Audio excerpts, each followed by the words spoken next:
a podcast to honor the gods. This better come with a sacrifice. Dave X Media.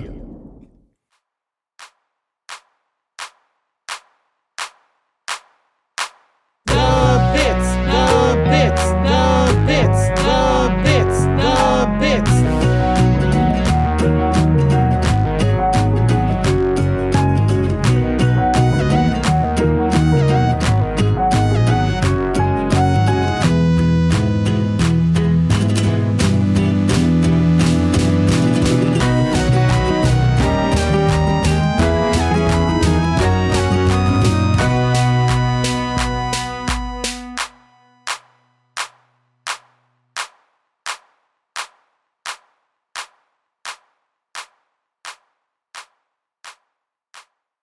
What? Recording a podcast?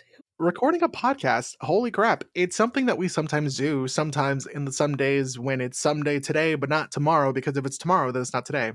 Yes, correct. Welcome to The Bits, hosted by your favorite jam buds, Robert. And Charlie! Oh man, Charlie, listen. Last episode we're recording of the year. This isn't the last one of the year. I think the last one is going to be the one with Sam. If I'm correct. Yeah. Time is an illusion. Who cares, man? We just gotta keep it Time together. is an illusion. I don't know, man. I'm so confused. I'm so lost. Charlie, we just gotta keeping it together, which is the name of the episode, season 2, episode 8, which premiered on June 17th, 2015. You should have gotten Josh on for this one. Yeah, no, this was a fucking spoopy one. God, we need to remember which ones are the spoopy ones because we need to have Josh on for those. All right, before the episode properly begins, hey Charlie, did the postman bring us any post? Hey, Mr. Postman, bring me a post. Bring me the post I love the most. They only sing that song when we actually have posts, folks. Guess what? We got another email from previous guest Kyla. Ooh. Titled, "But wait, there's more. From your wacky sack wish list. French fry fanny pack. Discount code now available. Enter code SALTY for 5% off. Offer only available until next time Steven gets kidnapped by a hostile gem. Find more wacky ways to pack. Visit the Wacky Sacks website today. Wackiest of the week. Quesadilla clutch back in stock. Order now while supplies last. If you would like to unsubscribe from these updates, too bad." Beautiful. Yeah. Beautiful. Oh boy. Oh geez. Oh lordy. I don't know about you. I don't think I could rock a fanny pack. I love that it's the different things that she has come up with here. It's a French fry fanny pack, it's a quesadilla clutch, like it fits. Quesadilla, more like quesadilla. Oh. I mean, to each their own.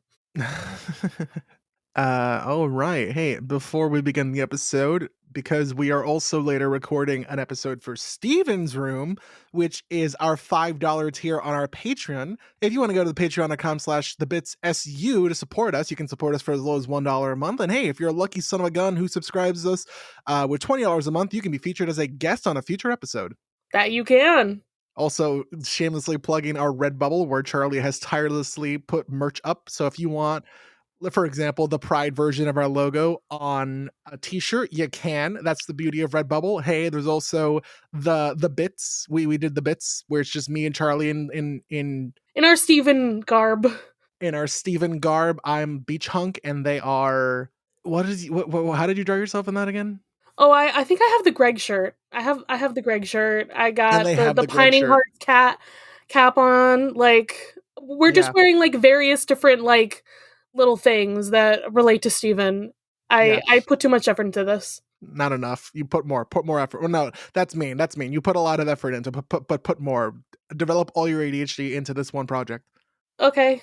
And then last but not least, if you want to see me and Charlie at DashCon 2 as featured content creators, because Steven Universe is probably one of the few things that have survived the sinking ship of Tumblr, you gotta keep aware and keep up with the DashCon 2 news, because the second they're like, hey, start recommending us people to show up, you better submit our names because we want to go. God, if we actually get to DashCon 2, like listen, I'm on the mailing list. I've been meticulously keeping track of DashCon 2 to be like, the second they're like, okay, hey, content creators who want to come shoot your shot, I'm gonna shoot our shot. I'm gonna talk to, like, my sister is really good at writing emails and like presenting themselves and whatever. So I'm gonna be like, hey, sister, help me write an email to get me into a fucking DashCon, into a convention in Canada in 2025. Amazing. Well, you know what? If we do get there, maybe we'll do a panel. Maybe we'll do like a live record of the pod type thing, Oh God, I a can't. la Mike Schubert. A la Mike Schubert, who is our only podcast acquaintance that we know of that has done a live show, I think, out of all the people we know. Who else is? I mean, like the people who we know, like Monster Donut's been on the live shows, That so counts, I like guess. Yeah. yeah, that It, counts. it just be like that. But to give you guys an idea of what you could tune into, we're going to start talking about season 2, episode 8, Keeping It Together, which is, as we said earlier, an episode we should have brought Josh on. Josh is a previous guest who's been on some spooky episodes like Frybo, for example, if you remember that episode. Basically, anything that is horror related, we need our horror consultant on to tell us, yeah, this is a reference to this thing, and this is like really creepy, and yeah, there we go. This is a really creepy one. So the episode begins with the crystal gems helping Steven fold his laundry, and I find it's really cute to see them do like mundane things. It's also really funny that the chore wheel, there was apparently a chore wheel, and then Pearl just got designated to do all the chores because she likes to do them. Yeah, she like crossed everyone's names out and was like, "No, I'm gonna do it because I like doing chores. I just like doing them." So instead, Garnet's like, "We have to do them all together. You know, it's good for us to do things together as a Because they're group." keeping it together. Oh, A. Lamau. And while they're folding the shirts, they're talking about what Peridot's possible plans are now that she's on Earth. And they're like, well, maybe she might reactivate the kindergarten. And if they reactivate the kindergarten, that's very bad because that will be the injectors will activate and they will like plant gems in the crust of the Earth and then suck the life out of the ground, which is like very not good. Amethyst has like a little like, you know, look off to the side when, you know, Pearl shows how that could happen. Like, oh yeah, just like me. Okay. But Garnet's like, we gotta go on a mission right now, actually. Like, forget the folding, we're gonna go. And like, Steven, come on. I said all the crystal gems gotta go. He's finally a crystal gem, even though he's already done a whole bunch of shit in the past 60 odd episodes. Exactly. Like, of course he's allowed to come. It's his fucking show. It's his show. He is the titular Steven Universe. Exactly. I love that Pearl just uses her gem as a flashlight. The flashlight segment came up. I'm like, what? Who the hell has a flashlight? And then it's Pearl's gem. I'm like, dude, has this happened before? Has Pearl or any of the crystal gems used their crystals, their gems to use light? I don't think. I mean, they are made of light. I feel like it's possible that all of them could, in fact, do this based on the fact that they're all made of light and whatever. Sure. But I just think it works especially great with Pearl because it's like the flashlight that you attach to your forehead. It's literally that. It's She's literally got the a headlight. Yeah. They all split off like in different directions, walking around, and Steven immediately finds Peridot. Yeah, it's really funny because she's like logging her shit on her system, and then she's like, "Oh, it's you. Are the others here?" And then Steven's just shaking his head no, and then he shakes it yes, and then he puts his arms out. He's like, "Yeah, they're here." He's like, I can't really lie. Yeah, they're obviously here, of course. Why did no one teach this boy how to lie? He's just too Steven for that. He's Okay. just too pure. The gems come up and they see Peridot's here, so they're like, Peridot, we're gonna rock your shit. And they attempt to rock Peridot's shit. This is the beginning of like, because when Peridot premiered, she was drawn to be intimidating, powerful, a worthy foe, and now now they're bringing out the Dorito I know and love. She's become a gremlin already. Like she's just walking like all the way up this cliff. She's running up the cliff. Like hey. And Pearl throws her spear at her, misses, and hits an injector which falls on her. I thought Peridot got poofed. That's what a false memory was in my brain. I thought that Peridot got poofed from this. I thought she was gonna get poofed, but I feel like it's also mentioned like at some point that like Paradots are really tough. They don't get poofed easily. Mm. So I think she's only been poofed like twice in the span of the show, in like final season, like big fight, and then like once in this season. Yeah, because they capture Peridot and she bonds with Steven. Yeah, exactly. So that's it. That's the only times she ever actually poofs. Yeah, I also find it funny that Amethyst uses her whip to tie around Peridot, and Peridot like presses a button on herself to electrocute the whip, and they're still running. So Peridot is being chased by Amethyst and Pearl. Steven's like, "Oh, come on, Garnet, let's go!" Garnet's holding him in midair as he's running in place. It's adorable. Yes, yes. Every time Peridot leaves doing the little helicopter thing, though, like she gets more gremlin every time. Absolutely.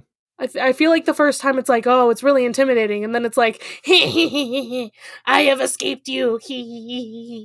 Like, She's become So, yeah. proper gremlin, and she's only been on Earth for like a week or two or whatever. exactly. Earth just keeps making her more gremlin. It's sort of like when Ultron connected to the internet for 5 minutes and decided he needed to destroy everything. Yes, but it's the opposite. Peridot's been on Earth for 2 weeks and she's become more gremlin. Yes. So the reason Garnet is holding on to Steven is he's like, well, listen, Pearl and Amethyst can chase Peridot, but we gotta look at stuff, because if Peridot was here to activate the kindergarten, the ejector, or not the ejectors, the fucking Yeah, the injectors. the injectors would be turned on, but they're not. So let's go down into this like room area to see what she was doing. It's like the same room that they were in the that time she was on the screen. Yeah. So, but now it's got these like weird things that it seems as though stuff is escaped out of. Also, Steven and Garnet are having this cute little rapport about like, oh, like, are you so cool because you're a fusion? Like, you're the brains and the brawn, like, which comes from which? And she's just like, fusion is so much more than that, Steven. Like, I'm just better. I'm built different. There's an underlining conversation that Garnet and Steven have throughout the episode about, because Steven while they're folding laundry is like, hey, this will go by faster if we had Ruby and Sapphire, and Garnet's like, no, I'm staying stuck together, I'm fused, I'm good, I'm G. And then Steven throughout the episode is asking her like, what is it like to be fused, semi-permanently, or at least what's it like for you, which is, it's a very cutesy thing. And unfortunately, that conversation gets interrupted because once they come upon this room with these weird, like, pillar things, Garnet touches one of them, and it is like two hands fused together. Mm-hmm. And then they start poofing them. Yeah. And then they realize this is like just two gems that have been like just pushed together in some weird way. Like, not even just two gems, two gem shards. Yes, you're correct. Two shards, two pieces of gem that have just been like smashed together to create something new. Right. This is a Frankenstein shit that is happening here. Like, and Garnet takes it as like, oh, this is our fault. Like, this is what they think of fusion, like, and everything. Yeah. Did she say it in this episode? But like, I think Garnet takes it as like the cluster is kind of based off of her in a way. I don't think we even know about the cluster yet. Well, like these gem experiments and the cluster and all of that, but like, you know what I mean? Like, maybe that it's the fact that it's two different gems fused together that like I know at some point Garnet gets it in her brain like this is because they saw me. This is because they realized that they could have different gems fused together. Right. Well, I and don't that's think why she says they that. exist. I don't think she says that in this episode, but definitely it's definitely the theme vibe of it. Yeah. And then there's this giant fuck off monster thing. It's terrifying. It tries to form into like a hand of 4 individual gems, and then it like glitches, and it tries to form a big hand, and then it glitches, and then it eventually just forms a big hand of like different body parts. And it's fucking terrifying. Like every finger is a different, like either an arm or a leg or like something, and it's just it's just terrifying body horror. This is the body horror episode. And Garnet's having like full on panic attack right now. Literally, metaphorically and literally, she's becoming undone seeing this. And I guess she pulls herself back together because she realizes that Steven's in danger. And also because she's like, no, we need to help these gems to whatever extent we can. The extent is poofing them and bubbling them because, hey, Yeah. Also, the hand has eyes on it. As Garnet just like rips it apart. That's more body horror. Yeah, it's But terrible in many, many ways. but she bubbles it, and then you see into her brain for a second. Like, I feel like this is one of the few moments in the series where we don't see from Steven's perspective. Because, like, this entire show is always from Steven's point of view. But this time you get to see into Garnet's brain for a second, and you see the conversation. She is a conversation. Like, you see Ruby and Sapphire's version of it. Ruby's like so mad that like these were literally shattered crystal gems right here. They've been here this whole time. We thought they just died, but they were used by Homeworld to try to create these weird experiments. And Sapphire's like, it's not our fault. Like, it's fine. Like, Rose didn't know about this. Yeah. I mean, also to that extent, they did kill these gems. They just also buried them together without remorse, without thought, just through, or maybe with thought, but with remorse, with not with what's like a word with hatred. They didn't care. These were defeated gems. They just tossed them together, not giving a shit what happened to them. Exactly. Yeah.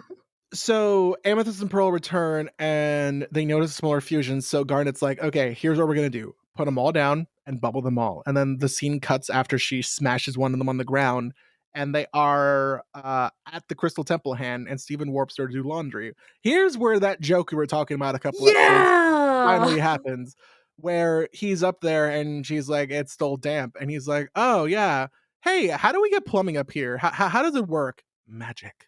Amazing. Like, perfect. No other explanation is needed here. So this is where they fully have the conversation of like, what is it like to be a fusion all the time? Do you forget who you used to be? Do you like lose yourself? And it's like, kind of. She's like, those former names you could have had could be like names to your right hand and your left hand. Obviously, her gems are on her hands. But it's like, you forget that you were alone. You're now this different being entirely. Yeah, I held Mac's hand during that little monologue. And then she's also like, I can stay Garnet for a really long time because Ruby and Sapphire are really fucking gay. Yeah, it's all cute. And as she says it, one of Steven's socks flies away, and Garnet catches it, saying, you don't want to break up a pair. Steven agrees it's a blue sock and a pink sock. Or like a sock with a blue stripe and a sock with a pink stripe. And they put the socks together in the basket, and that's how the episode ends, with the star closing in on that. I love that. Like, that's so good and symbolic and everything. This is just a very good episode for how terrifying it also is. I also want to point out, because I said I held Mac's hand during like Garnet's speech, he just texted me being like, because you're gay. Yeah, you are gay. You're really gay. You're gay. You're one of them queers. You're girly pop. Oh my goodness. Hey, Robert. Hey, Charbine. We should go to the Crystal Temple for some Crystal Temple trivia. We should also go to like do some laundry. I hear like we can do laundry on the hand. I mean, shout out to real life after recording me, where I have to do laundry today. Here's what I have to do. I have to do laundry. I'm putting up a shelf. And I have to edit my YouTube video, which is supposed to have gone out yesterday, but then I took a 4-hour nap. Oops. All right, this episode was hinted at in the promotional artwork with Garnet's head. Ooh. In the Prime Kindergarten control room, Ruby and Sapphire seem to be talking to each other through Garnet. This is made clear by the contrasting point of view angles for each character. I always love how people from Boston say rum. Shut up. The shards used in Homeworld's force fusion experiments are similar to those in the episode Secret Team, which appear as limbs as well. This could mean that in Secret Team, when Pearl had taken the gem shards from that bubble, that she was reminiscing of the gems lost in the Gem War. And when Garnet/Ruby stated, this is where they've been, all the ones we couldn't find, they've been here the whole time, meaning that the gems in the bubbles were the shards that they could find, Wait, meaning that the gems in the bubbles were the shards that they could find and those were the ones that they couldn't. Basically, these were like the forgotten parts Yeah. of like the ones in Secret Team specifically, I guess. I'm not gonna lie, because I haven't seen the end of Steven Universe in a long time. I don't remember how, because I know there's like I know that like reactivate Rose's pawn, I guess, to like a full extent they could heal corrupted gems. Yeah, and well, like as we remember in future, obvious spoilers, but like when he shatters Jasper, Yeah. you can in fact use all of the essences of all 4 diamonds to not only heal the corrupted but also heal the shattered. Yeah. So like, yeah, the 2 sock seed at the very end were red and blue, which is a reference to Ruby and Sapphire. No way! Holy shit. At times during the scene with the hand cluster, the music resembles a corrupted version of Stronger Than You. I heard that. That shit was wild. Fuck. Peridot states that the log date is 652, since the log date in Warp Tour is 312. This may mean she has made 340 logs since Warp Tour. Another possibility is that the logs are not numbered consecutively, but by a gem dating system. Later log dates are 711-2 in Too Far, 715-2, or maybe it's like 1-5 or something. I don't know, man. She's got lots of log dates. The eyes of the large fusion monster resembles Sahakiel from Neon Genesis Evangelion and the antibody Corallians from Eureka 7. There is a bottle of Lawn milk, a reference to The Legend of Zelda, on the shelf behind Pearl when everyone is folding clothes. The artistic style of Garnet's horrified reaction shot resembles the style of dramatic reaction shots from the 1970s and 1980s anime. The people on this fucking team are all weebs. It's incredible. It's amazing. The positions of the trapped crystal gems resemble the style of superhero team poses from the Super Sentai and Magical Girl genres. When Garnet says the phrase, when 2 gems combine, it creates something greater than the sum of their parts, it shows principles based on the holistic philosophy. The scene where Garnet is talking to herself, or Ruby and Sapphire are talking, resembles Smeagol's/Gollum's conversations with himself in The Lord of the Rings, The Two Towers. The framing is also a reference to the movie adaptation of The Two Towers, directed by Peter Jackson, not Percy Jackson, where Gollum is shown from 2 angles to represent the 2 sides of his mind that are arguing. So what I'm hearing is we should have, instead of having Josh, we should have had Mary Clay on for this episode. Apparently, we should have had Mary Clay on. Oh my god. Now, for Charlie's favorite section. Continuity? There's a note to buy engine oil, which Amethyst likes to put on her food in Reformed. Yeah, as there should be. The cylindrical incubators that held the hand cluster were shown in Marble Madness right before Peridot noticed Steven. Ah, I didn't know that. This episode reveals that Peridot was trying to do this This episode reveals what Peridot was trying to do from this room since the events of Marble Madness. Recover cylinders containing forced fused gem shards. This is the second time the Prime Kindergarten control room was seen, and the third time the kindergarten is visited. Garnet used the term poofed when she told the crystal gems to bubble all the gems, which is first used in Reformed by Steven. While going off on his own to look for Peridot, Steven mimicked the sound that the plug robinoid from Marble Madness made when it was walking. Good job. We did it.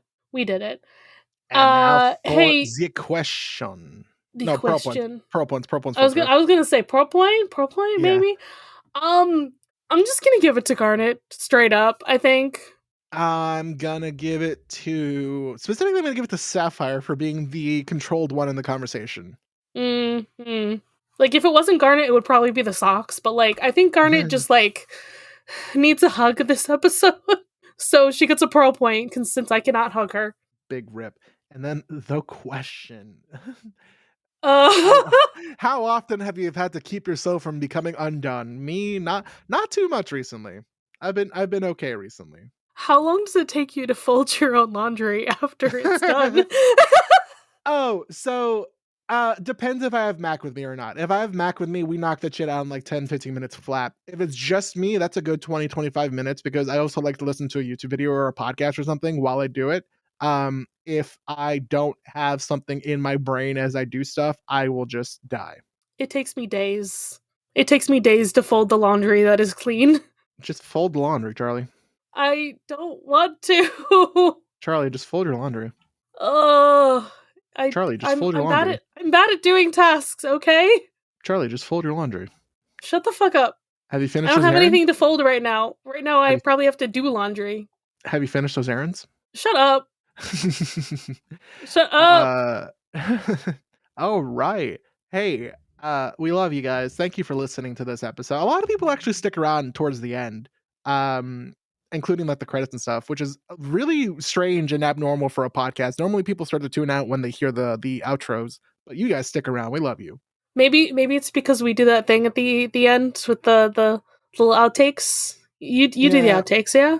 Yeah, occasionally. It depends if we say something funny or unhinged that I have to put in as a blooper at the end. We've been kind of good the past couple episodes where we've had nothing to really blooper. But hey, oh no, we need to be funnier. We need to do blooper things. Carly, say something unhinged right fucking now. Gay sex in church pews. Wait, Ray's not here. Never mind.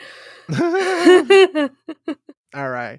But hey, for another time, this is like the 60-somethingth time we've done it. Hey, if every podcast were perfect, Charlie, we wouldn't have the bits. Bye. Bye.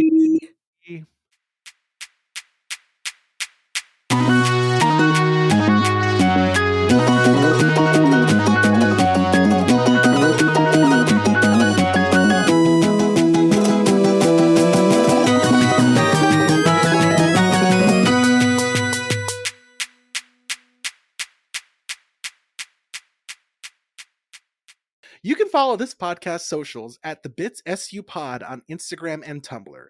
You can send a message to our Diamond Line through thebitssupod@gmail.com. If you'd like to support us financially, join us at our Patreon, patreon.com/thebitsu. By becoming a patron, you can join the Deus Ex Media Discord server, where you'll be able to chat with us and other listeners about Steven Universe, or whatever else. Our $5 patron tier also gets you access to Steven's Room, our monthly bonus show. There, we'll be talking about a wide variety of topics, which usually have something to do with Steven in some way. No promises. You can check out our merch store, The Bits SU, on Redbubble to find custom designs made by yours truly. Or if you cannot or do not want to support us financially, we'd really appreciate a rating, a review, or even letting your friends and followers know how much you love the podcast. It really helps. Our music was written and produced by Jason Hilton. You can find him at Negative Selections on Instagram. You can follow me, Charlie, at GreenPixie12 on most platforms. I also have an art Instagram at GreenPixieDraws. You can find me, Robert, at The Damn Meme Page on Instagram, Twitter, TikTok, and Blue Sky. If you want to have more from me, check out my YouTube channel, also called The Damn Meme Page, where I make videos mainly about Percy Jackson, but also sometimes other fun stuff. The Bits is proud to be a part of Deus Ex Media, which features great podcasts like My Cabbages, an Avatar podcast that follows the true hero of the Avatar The Last Airbender series, the Cabbage Cart Guy. Coffee, tea, honor, cabbage. Long ago, the four elements lived in harmony. Then, shit went totally cray when the Avatar attacked. Only the Cabbage Man, merchant of fine cruciferous vegetables, could stand against his trolling. But when the world needed some dank veg, he vanished. 10 years have passed, and my partner and I have started a new podcast. My Cabbages! An Avatar podcast. A weekly show about Avatar The Last Airbender. Whether it's Sokka's new line of cologne... Hey, look at you, sitting there on a seal. Well, now look back at me. I'm on an even bigger seal. Now look away. D&D related antics. You have to make an acrobatics check for that, and Aang just like unzips his pants and whips out his d20s. He's just like, I got this. Or randomly breaking into song. Go bending waterfall. We'll stumble our way through the greatest show ever made, one episode at a time. You can reach us at CabbageCast, which is our Twitter, or Subscribe wherever you catch pod. Rotten cabbages? What kind of slum do you think this is?